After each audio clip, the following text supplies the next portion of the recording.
Hello and welcome to Design Boss Dialogue, the podcast where bold and ambitious women in interior design come for real conversations to transform and take their businesses to new heights.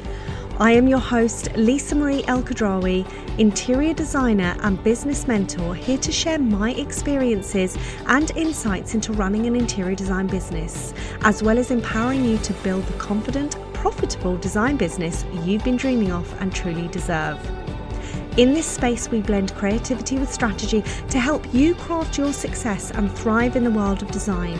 Every episode is packed with unfiltered, no BS conversations, daily inspiration, and actionable business tips to turn your passion into a thriving, cash-rich business. Together, we're redefining what it means to succeed in the interior design industry, one intentional, game-changing decision at a time. So get ready to step up, elevate, and create the design empire you've always envisioned. Welcome back to day 6 of the Design Boss Dialogue Advent Calendar podcast. I am your host, Lisa Marie Elkhadraoui, and over the next 20 days, we will be unwrapping gifts of wisdom, practical tips, and insider secrets to help you grow and thrive in the world of interior design.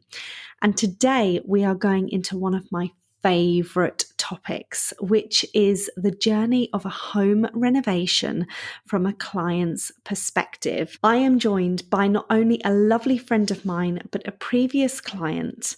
I met Sam in 2021 when her husband reached out for their home renovation project. Mosca then started the design work for their gorgeous new home in January 2022. And when we started the renovation in June that year, and when I told her about the podcast, we both agreed that this was a topic we should cover and speak about. Sam, welcome to Design Boss Dialogue, and thank you so much for joining me. Hi Lisa, thank you so much for having me. I'm so excited to be here and talking all things renovation. So the big question is, what made you not do this renovation yourself? Well, where do I start? So my partner and I had previously renovated a house before ourselves with no interior designer, no project manager, and we sourced everything ourselves. And needless to say, that did not go well for us. There was an argument in the middle of the road one day. I'm loving this. I love it. Well, we did not love it. We did not love it. And we decided on this particular project, because we now had the added addition of children into the mix, that we would get someone in to make all of the big important decisions for us, because whilst we knew what we wanted, we definitely wanted some vision and direction. So with your previous renovation, doing it yourselves, how long did it take to do from start to finish? So I think from the beginning, we always knew we were going to renovate that house. So it was always on the cards. We did a very basic design on the back of a scrap of paper and handed it over to a builder. I love that. Now I can see the error of my ways and why then it was a disaster and why we were arguing in the middle of the road. So with regards to obviously the design, did you design as you went along? Yes. So the renovation that we did was not as big as the renovation that we did with you. However, there was still removal of walls. There was still complete kitchen change. And because of that, there was electrical work, plumbing work, on all of which did not go to plan. So we would not be doing that again. So you done your renovation. It went okay. You're still together, which is you've survived a home renovation. Yes. Which I think is the test of any relationship. Yeah. Any relationship across the country. And there'll be people listening to this saying, oh my God, I'm in the same boat. And if Sam can get through it, I can get through it. When you finished that renovation, you put the house on the market and you went to look for your next project. Did you know you wanted a project in mind that you were going to get someone in to help and support you do it? Yes. So as with so many people that are on the property market, we knew we had to buy a doer-upper. In the area that we wanted to live in, it was never an option to buy something that was beautiful straight off the back. As you know, Lisa, my house was purple from top to bottom. Can we just give the listeners a visual experience here from the minute you opened that front door and walked through that hallway? Let's just talk them through the different, I mean, I want to say like the 50 Shades of Grey book here, but it was 50 shades of purple. It really was. So the kitchen doors. Oh, the kitchen doors. Were what can only be described as Cadbury's purple. Yes. So I'm hoping that everyone is able to visualise that. We all know Cadbury's it's like a Cadbury's bar of chocolate. That's right. Like shiny purple. Yeah. Yeah. And tiling, mosaic tiling that had definitely been done themselves. Yeah. And yes, it was a treat for the eyes, wasn't it? Let's talk about the wallpaper in the lounge.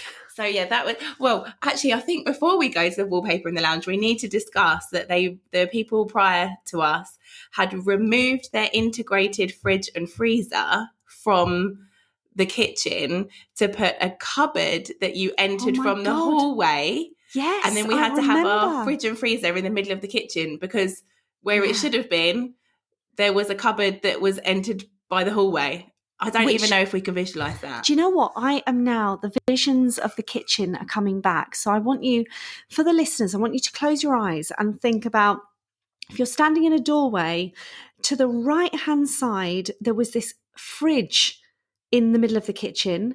And then there was like a wraparound worktop with a sink with the shiny purple doors. And then to the other side was the rest of the kitchen with a table. But there was just so much purple. So much purple, but so little storage space for so much purple. I don't quite know how they achieved that.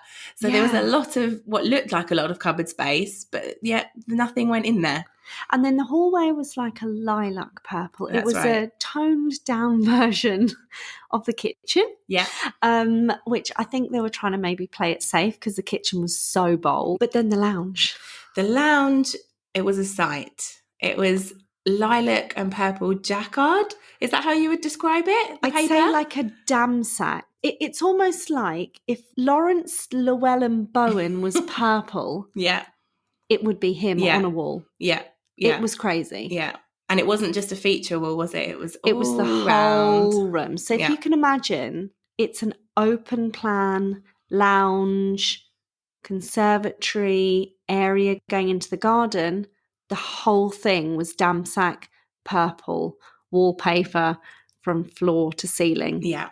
It was almost like they couldn't get enough purple. I actually think the only room that wasn't purple was the WC. It was white. Yes, and very dull. And it's now the room that I love the most.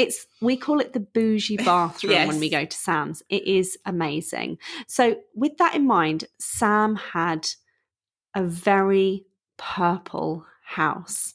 When we first met, what was the brief? Dampen down the purple. And we were moving the kitchen from the front of the house to the back of the house where the space was much larger. We wanted to move away from a separate kitchen to living room. We very much wanted open plan because that's what we had done in our last house. And it works for us as a family. Yeah. So that was the brief, and we were adding in a utility room that wasn't there before. So there was a lot of work to be done, completely moving all the utilities. It was a whole ground floor remodel of the house. And we, having done a renovation that was nowhere near the scale, the enormity of that ourselves, and it not going well, we knew that such a big renovation we were going to need external help. So how did you come? Obviously, I'm over the moon that you came and found me. Of course. Because we are the best of friends today. I love it. And how did you come to find Mosca as a company, and how did you know that we were the right company for you? Anthony and I call ourselves the creative team and the financial team. I am the creative team. Anthony is the financial team. So Anthony did the logistical thing of going and looking online. Yeah. And I did the thing of going and asking my friend who works in the industry, who can you recommend? Because she didn't do work of that size at the time. Yeah. And she recommended you, and Anthony found you. So we had two names that were the same, and we contacted you, and you came for an initial meeting at our house. And I remember when you walked out of the door, Anthony and I said, we have to have her, and we just have to make it work. Whatever it is, we have to make it work. Oh, and we had spoken, we had kind of put it out to tender to other people, and no one impressed us with their depth of knowledge, their understanding, their want to make it right for us as a family, as you did. I love that. And I think it's so important when you go to a client's property that their house is their sanctuary, and it doesn't become about the designer and the designer's want. It's all about the client and the client's need and want, because I think this is where I see so many designers fall by the wayside with renovations, is they become too opinionated in what they feel they would like over their style, not considering the client's vision and the client's style. That's the word I was thinking of. They get carried away with their own vision. And whenever you see kind of a version of an interior designer that goes completely off in their artistic realm, which of course is amazing, and some people want that. And it's about gauging who is it that needs loads of support, who is it that needs less support. Do they need more support in other areas, less support in this area? So yes, it's a process, I'm sure, for you to work out what people need and when. Call it a little bit of a super talent, because to really understand a client's needs, there's obviously a process, and that's something I go through with clients. It's like a step-by-step guide.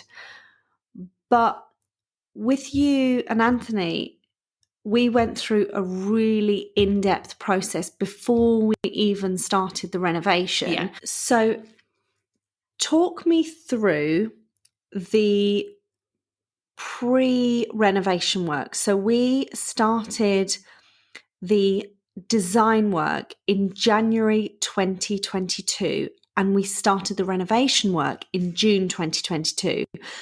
Now, I know I see so many designers fall by the wayside, not taking their time to do the design work properly and do it far too close to the renovation work.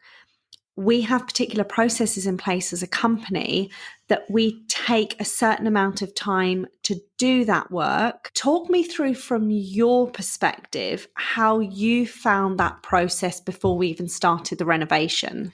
So that process is really important, because in our previous renovation, like I said, we had sketched this move around on a piece of paper.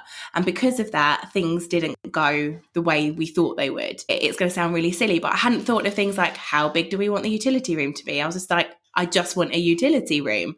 How big do you want your front playroom to be? I don't know. And now that I'm saying it, I can realise how ridiculous that sounds. Like, you turned up to our house and I didn't even know how big I wanted them to be. I was just like, please turn this house into what we want it to be.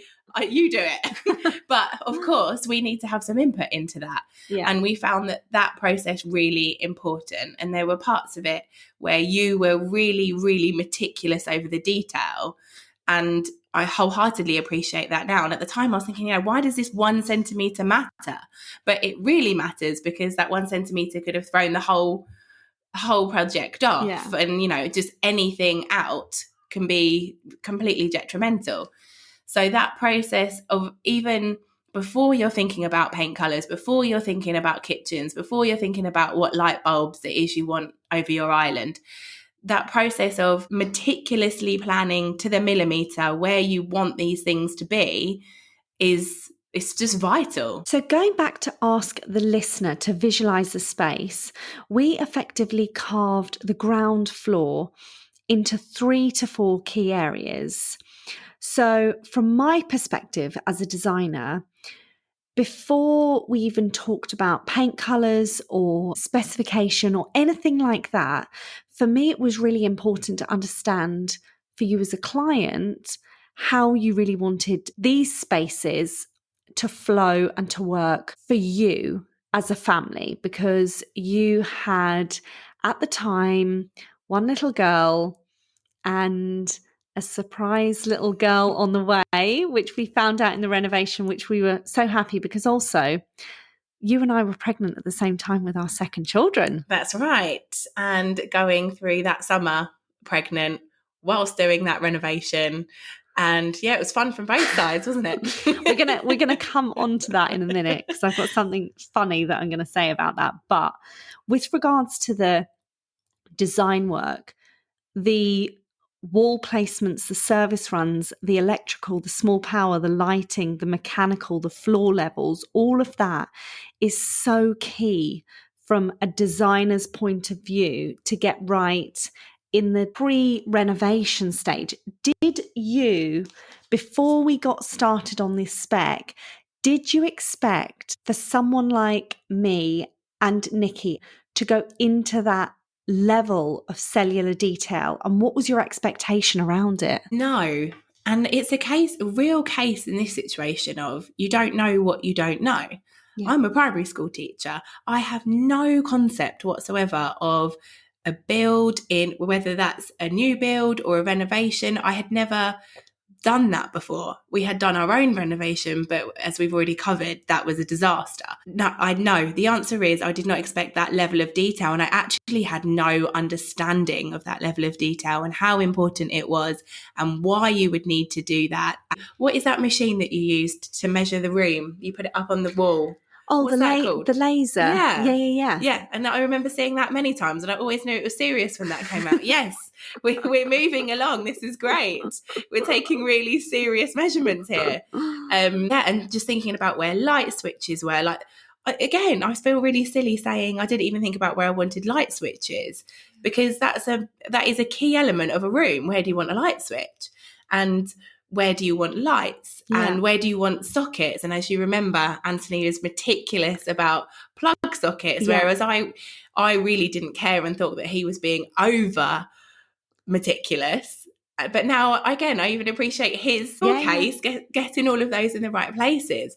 So we really appreciated the level of detail, mainly because as it was coming up, I was like, I hadn't even thought of this. This is so important. I hadn't thought of that. And I remember you always saying, how do you want this space to work for you? And especially when it came to kitchen design, because we were moving our kitchen, we were designing it from scratch. And there you have such an amazing opportunity to make it work exactly for you. And again, I hadn't even really thought about that. To me, a kitchen was cupboards, sink, cooker. But I love cooking, and that I love being in the kitchen, and we'd made it open plan for a reason so that we could make it work with our family. And actually how those cupboards worked and where they were is integral. And I hadn't thought of that, but you were really persistent in making me think about that. From our perspective as a designer, when we tackle a kitchen renovation, or certainly a ground floor renovation and the kitchen is going to be moving or changing, we always ask our clients, how do they want that kitchen to function and work for them? How do you want this space to work and flow for you as a family?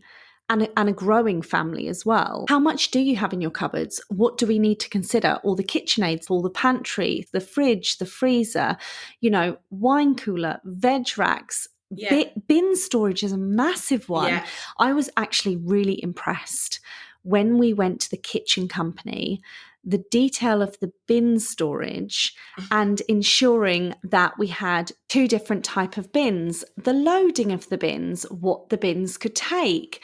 For me, don't get me started. It's such a sexy detail talking about bins. Well, you say that, Lisa, but I hadn't thought of it. Again, it was something I hadn't thought about. We just always had like a pedal bin. Yeah, that was in our kitchen, and I was fine with that. And I now am so glad that I don't have to look at one of those every day. So again, you saying you need this in your life. It hides it. Look how big it is. And again, bins. Who knew they were life-changing? I know. They are life-changing. And I suppose also the fact of the microwave being integrated into the wall units rather than its clutter on the work surface. Sam is an amazing cook. We go to Sam for the bakes because She is the best baker, and she has a gorgeous collection of cookbooks. And again, it was, where do we store the cookbooks? Yeah. I hadn't thought of that. And the microwave was a late addition. Do you remember? We said, no, we don't need one. We don't use one. And then right at the last minute, we said, no, we're going to need one, and it needs to be integrated because I don't want to look at it. And that's why I initially said no. But yeah, you and the kitchen company were great at, that's fine. We can find a space for it, the space that you're happy with. Yeah. And it was another great addition. And I think we went through most probably 2 rounds of kitchen designs to get to the point. And then also we added the integration of the microwave. So in total, we had 3 integrations and variations of drawings, which worked really well because that's what we would predict as the norm. Yeah. And that was even, I think, solidified in the May.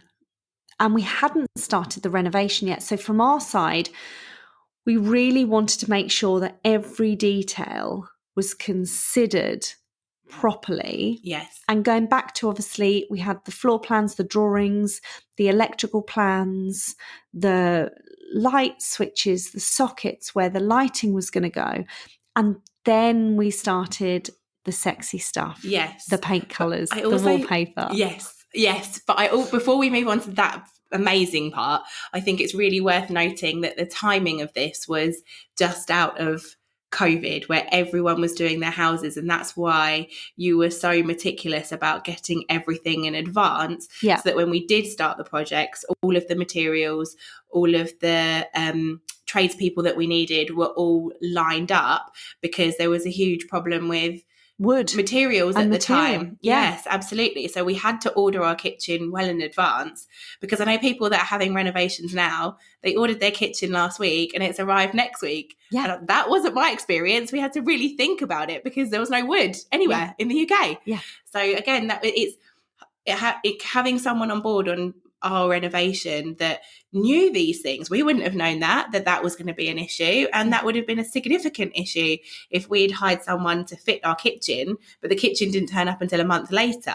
Yeah. So all of these things just really helped to make the time that we had people in our house really smooth. Yeah, I think it's also from an interior designer's side, which sometimes the client doesn't know or appreciate just because they're not in that industry. So they don't have maybe a pool of knowledge around it, is the orchestration of trades and materials and the amount of detail that goes into every single supplier specification. When you're dealing with a renovation of your size, we had spreadsheets with 120, 150 lines, and that's not even considered a big project. It was still a sizable project, but every day we were going through those lines, making sure, right, has that been done? That's going to affect that, call that, do that, puppeteer that, do that. So I think from a client's perspective, you don't see that going on, but the 5 months that we took to do all that prep work obviously led us to day 1 of the renovation when we started on the 10th of June. Yeah, when the purple kitchen got ripped out. Oh, I mean, that was a sexy day. It was. And the picture, I don't think a photo sent to my phone has ever made me so happy. I remember we were like, Sam, the purple kitchen is in the skip. Now, are you 100% sure you do not want to keep a door for memorabilia? And then like the answer, there was a couple of expletives in there, and then no, exclamation mark, exclamation mark. Yeah. It's not coming back. No, that is not coming back. And the wallpaper, gone. The hallway colour, gone. Yeah, all gone. From your perspective, when we finally started, so we solidified all of the design, we solidified all the floor plans, we solidified all the spec. Obviously, we had the most bougiest bathroom going in. The most expensive room in the house per square meter. Yeah, I mean, it's not a big bathroom. It's a downstairs toilet, but it's not even square meter, is it? No, it's like square centimetres. I think it's like 1.5 meters in total. It was the smallest space, but it's the most, it packs a punch. Yes, yeah, it does. And still to this day, anyone that walks in it just loves it. And I still love it every day. I think it's the combination of materials, lighting, Wallpaper, tiling, and finishes that just do it for me. It's just almost like it's the perfect fusion. And I remember when you came to me and said, I want a bougie bathroom. You gave us your inspiration imagery. Nikki in the office, she is amazing at finding wallpapers. And we gave you several different options. The herringbone tiling. I mean, Sam has the most sexiest sugar pink herringbone tiling with black trims and this gorgeous botanical paper. One of my favourite stories about our renovation is about that wallpaper, and it's because the wallpaper I chose from Pinterest, I sent to Nikki, and she said, Sam, you can absolutely have that wallpaper, but it is £300 a roll and you need 3 rolls. And that was a no in our budget. And then she found me something remarkably similar for significantly less, and I love it just as much. Yeah. And that's what you get when you are working with a design company. Yeah. They are able to be out there finding things that you would not have found or even considered. Because I'd seen that wallpaper online, the one that Nikki found me, completely bypassed it, but then she got the sample for me and I loved it. Yeah. And I would not have done that, would not have been a process that I'd have gone through myself. And it's the best room in our house. I think it's also for us, when a client comes to us and says, we absolutely love this, could you find us an alternative, or what else is going to work? Our job is about finding the best products for the budget as well.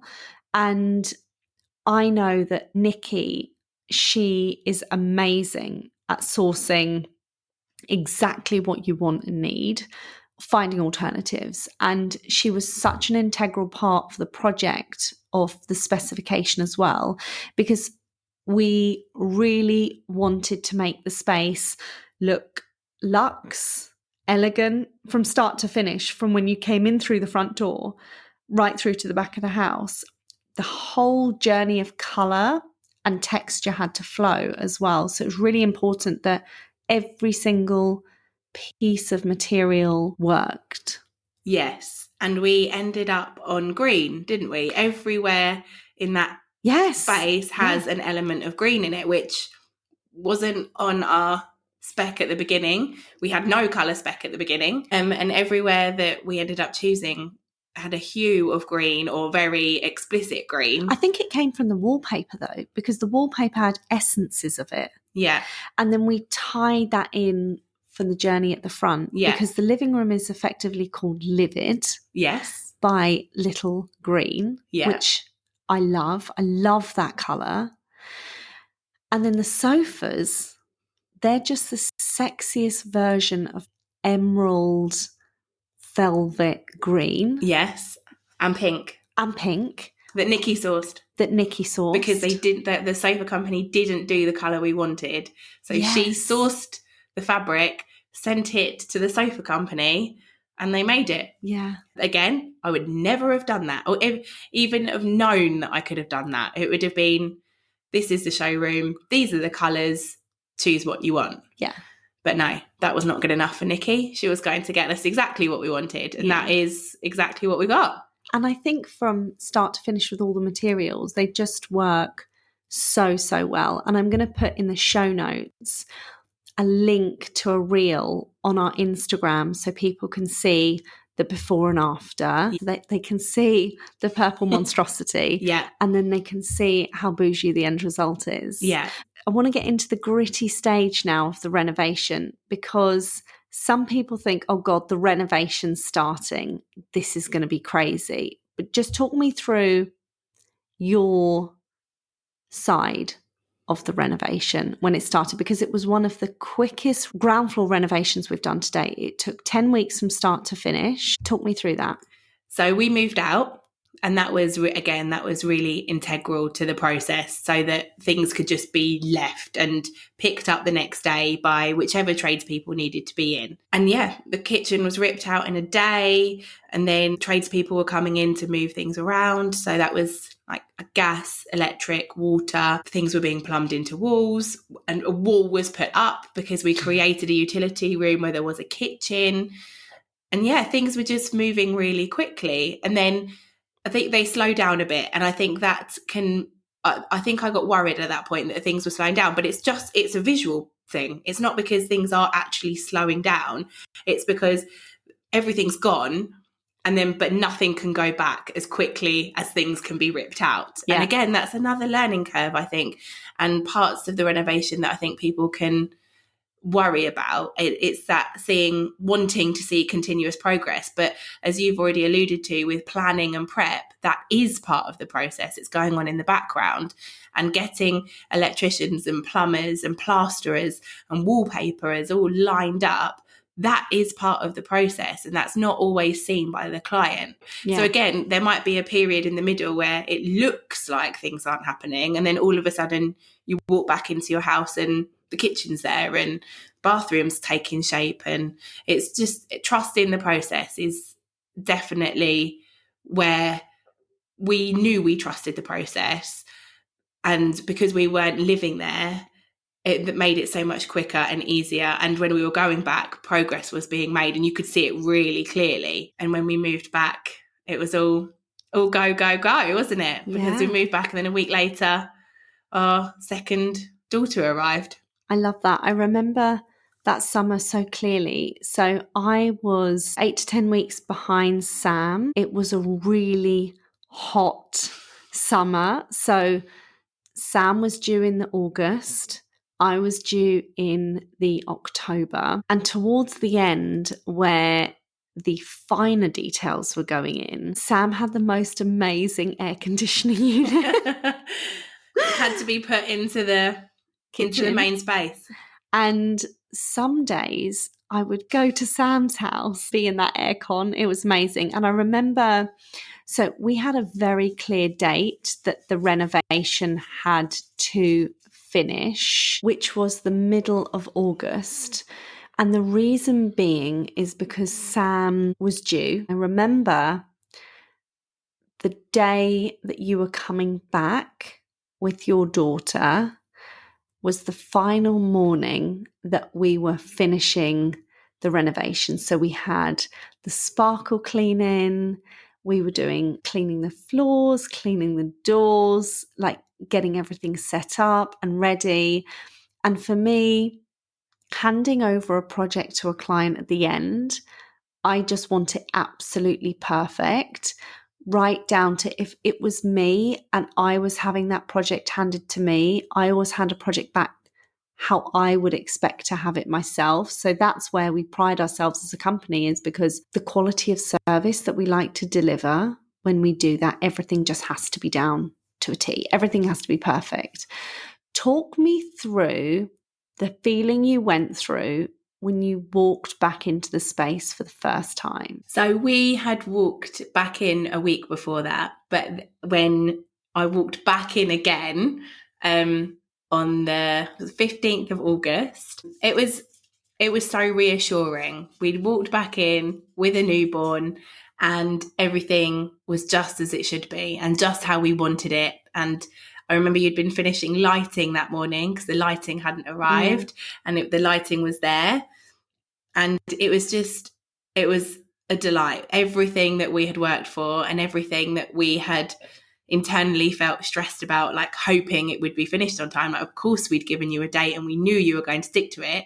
There is always that internal worry that something could go wrong, but it didn't. And we got back in on time and everything was beautiful. And we still absolutely love it and look forward to kind of adding still all of our kind of bits and bobs around. But yeah, it's become a really wonderful family space for us that still works even with the addition of another child. If listeners were listening and they were thinking about doing a home renovation and they weren't sure about using an interior design company, what would your advice be to them? So this has actually happened to us, where people that we know have wanted to do a renovation and they think they can save several £1,000s or however much fees are for them with whoever they're inquiring into by not paying somebody to help them or project manage or interior design. And having now done both, I would never, ever do a project on my own again. ever. I don't know how people think they can orchestrate that many tradespeople and that many moving parts of a project themselves. But I wonder if it comes from a place a bit like my first renovation, where it's just a kitchen move. It's just a couple of walls going up. You don't really realise what it takes to do these things until you're in it. So maybe the people that I'm speaking to have never done it before, and they think that it's really easy to do a renovation or an extension. Neither are easy at all, ever. And I just wouldn't wish it on anyone to do it themselves, especially people with families. Like, you've got, as a mum, as a dad, as a carer, as anyone, you have enough to think about without worrying where the electrician is that morning. Let someone else do that for you. Yeah. So much easier. I think it's also a lot of clients think, I'm going to save so much money on going and trying and sourcing it myself. And actually, I'm going to get discount on this and I'm going to get discount on that. And in the long run, it comes down to a time versus money element. Yeah.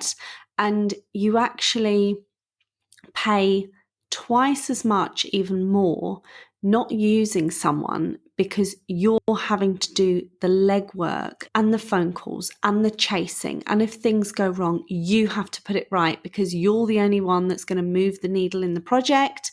No one else is going to do it.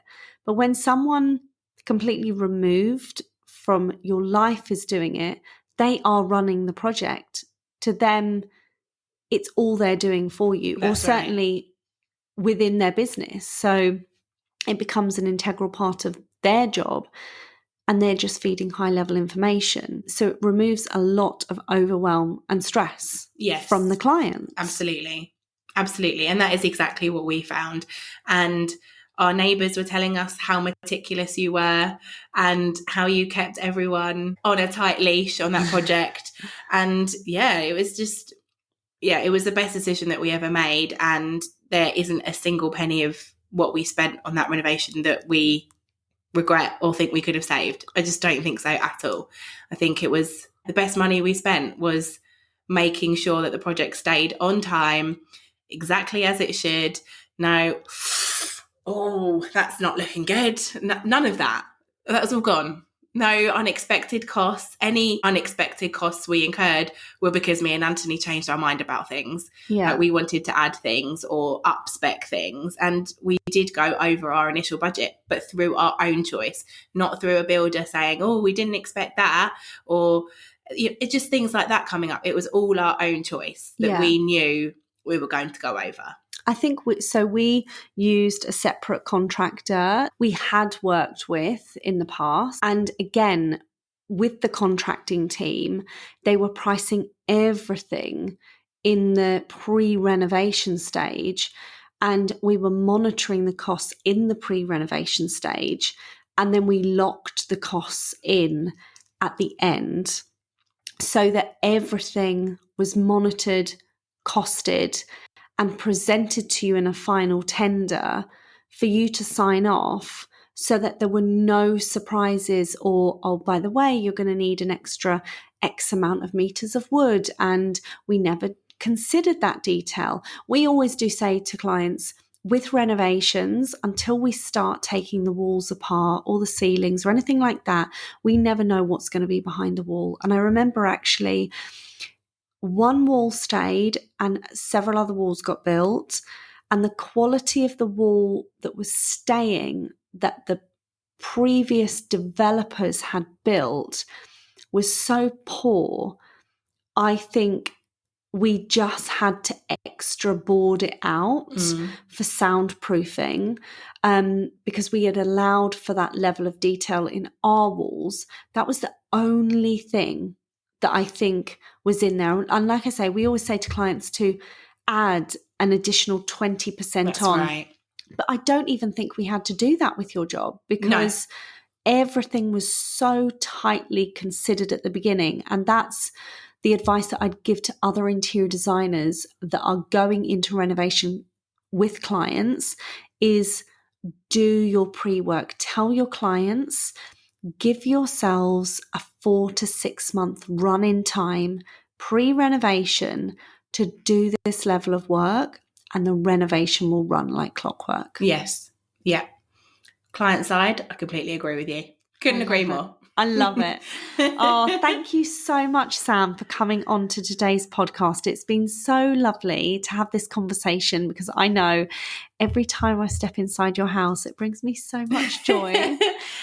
And there's no purple. No, there's no purple left, and we can't thank you enough for helping us. And yeah, here we are 2 and a bit years later. 2 and a bit years later. Here we are. I love it. Thank you so much. Thank you. Stay tuned for tomorrow's episode, as I have a trailblazer of a woman. I am so honoured she is coming onto the podcast. She is my coach and mentor.